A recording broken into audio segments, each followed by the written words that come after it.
In this training module, we will learn how to successfully close the sale.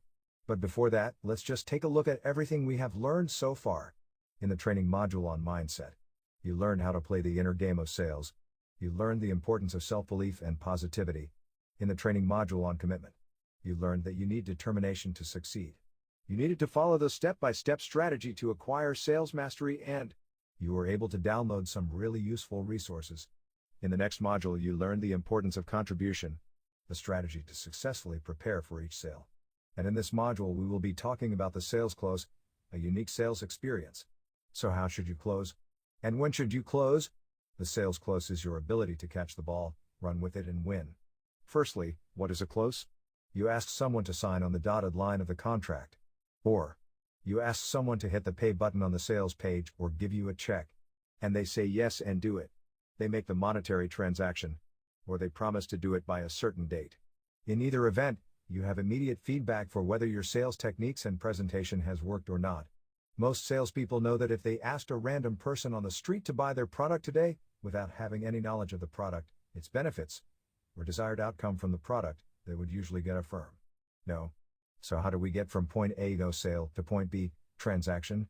Is it just enough to show them the qualified prospect, the product, benefits, and desired outcome? Sometimes it is. But often, it takes a little extra work, especially if your product is expensive and potentially life-changing. Here are the steps you need. 1. You show up to the meeting as your best self. With attractive appearance and a smile, you are completely prepared. You listen to your prospect. You genuinely find reasons to like them. You are mindful of their situation and look for commonality. You observe your prospect. Understand their problems and desires. 2. You help your prospect assess the product. You give huge value, in the form of information and good advice. 3. You show how your product can be a solution to their problem. You show them how to reach their desired outcome. 4. You answer all their questions until they are satisfied. You build trust with proof and guarantees. 5. Trust leads to belief. Belief leads to an emotional response that they really can achieve their desired outcome. Meeting. Assess. Solution. Trust. Emotional. Response. You need to master the sale. When you see the emotional response, and not until the door of opportunity opens. Now all you have to do is go through it in close. How can you identify the emotional response? This is a subtle change in body language or voice tone, an excited voice, increasing enthusiasm or warmth. Shining eyes. This also includes buying signals such as questions about the sale or delivery such as, what happens after I buy? How much is it again? Do you have a payment plan? When you see this, it is time for the close. Is this level of knowledge cold-hearted? It may be calculating to know the exact moment of the close in such scientific terms. But is it cold-hearted? No. Cold-hearted is selling something to someone who clearly has no need for it. Selling something worthless. Selling something in a way that makes the prospect believe amazing results and then giving them mediocre or subpar results.